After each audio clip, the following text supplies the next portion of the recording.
Assalamualaikum warahmatullahi wabarakatuh. Perkenalkan, nama saya Ardiansyah. Saya salah satu mahasiswa pendidikan geografi yang ada di Fakultas Keguruan dan Ilmu Pendidikan. Nah, pada video kali ini saya akan menjelaskan materi mata kuliah, kurikulum, dan pembelajaran. Nah, yang pertama yang akan saya jelaskan adalah tentang teori belajar. Teori belajar merupakan upaya untuk mendeskripsikan bagaimana manusia belajar, sehingga membantu kita semua memahami proses inheren yang kompleks dari belajar. Teori belajar dapat pula diartikan sebagai teori yang mempelajari perkembangan intelektual atau mental siswa. Yang kedua, tentang konsep dasar pembelajaran. Konsep berhubungan dengan teori. Dalam teori diperlukan kajian ilmiah, seperti juga dengan konsep dasar pembelajaran. Secara teori, proses pembelajaran merupakan suatu upaya yang dilakukan oleh seorang guru atau siswa untuk membelajarkan atau untuk belajar, yang dimana guru harus memfasilitasi dalam proses pembelajaran siswa ataupun peserta didik. Kemudian yang ketiga, tentang prinsip dasar pembelajaran. Prinsip dasar pembelajaran dalam pembelajaran dapat dibedakan beberapa macam. Di antaranya ada prinsip perhatian dan motivasi. Terus prinsip keaktifan. Kemudian prinsip keterlibatan langsung atau pengalaman di lapangan. Berikutnya tentang prinsip pengulangan. Lalu ada prinsip tantangan serta prinsip balikan dan penguatan. Dan yang terakhir ada prinsip perbedaan individual. Nah, kemudian masalah strategi dan model pembelajaran. Strategi pembelajaran adalah seperangkat kebijaksanaan yang terpilih yang telah dikaitkan dengan faktor yang menentukan warna atau strategi tersebut. Di antaranya ada yang dinamakan pemilihan materi pelajaran yang mencakup guru dan siswa. Kemudian ada penyajian materi pelajaran, di mana yang terlibat adalah perorangan atau seorang diri, baik pendidik maupun siswa. Selanjutnya ada cara menyajikan materi pelajaran. Kemudian ada yang dinamakan sasaran penerima materi pelajaran. Baik, kita lanjut. Masalah model pembelajaran.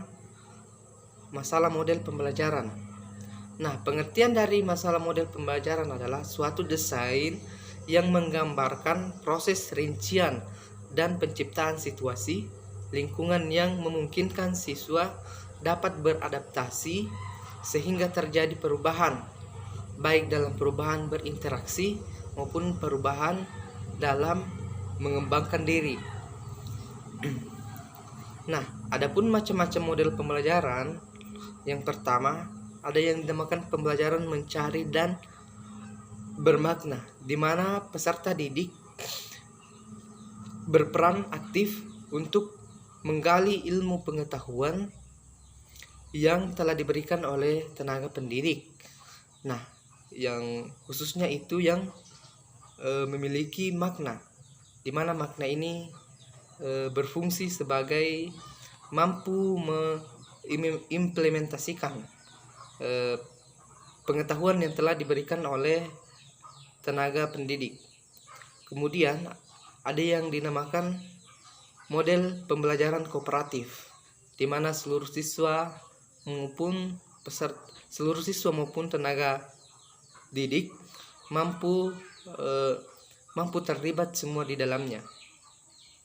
Kemudian ada yang dinamakan model pembelajaran picture and non-picture, di mana pembelajaran ini bisa menggunakan teknologi-teknologi yang dimiliki oleh tenaga pendidik atau kemampuan dalam meraba teknologi dan memberikan gambaran melalui teknologi kepada peserta didik dan yang tidak termasuk dalam digital atau teknologi.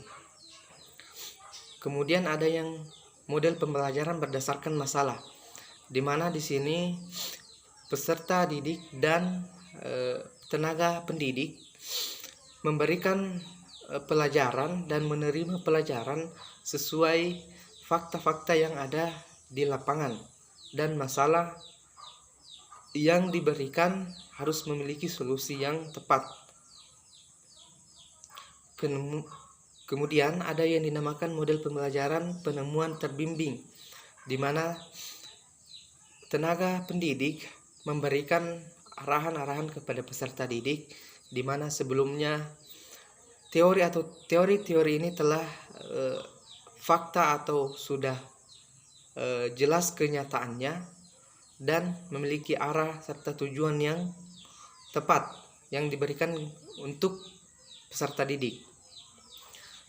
Nah, kemudian ada yang dinamakan pembelajaran kontekstual, di mana secara keseluruhan semuanya terkait dalam model pembelajaran.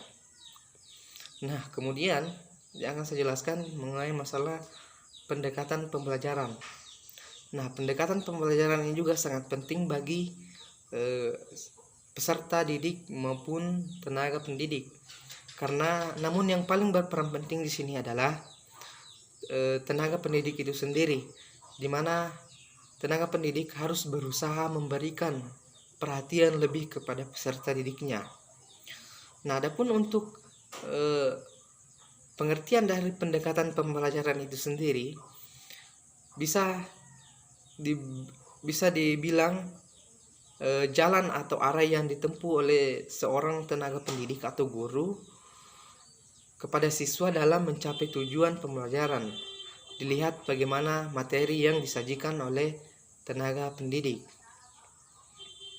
Nah, yang terpenting di sini adalah ketika kita telah menjadi seorang tenaga pendidik atau seorang guru, di mana kita harus mampu lebih memberikan sesuatu yang bermanfaat kepada peserta didik kita, yang suatu saat nantinya peserta didik mampu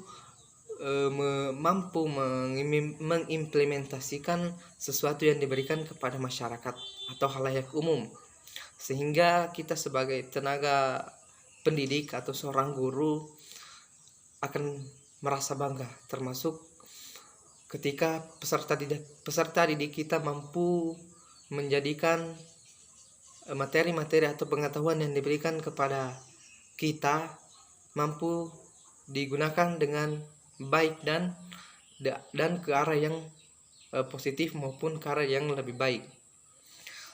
Baik, mungkin itu saja materi yang saya sampaikan pada video kali ini. Teruntuk teman-teman dan teruntuk teman-teman yang masih di luar sana, kita tetap harus mematuhi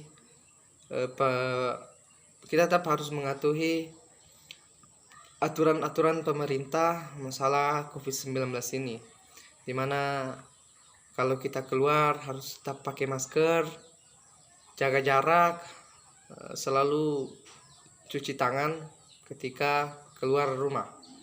Baik, itu saja yang saya sampaikan pada video kali ini.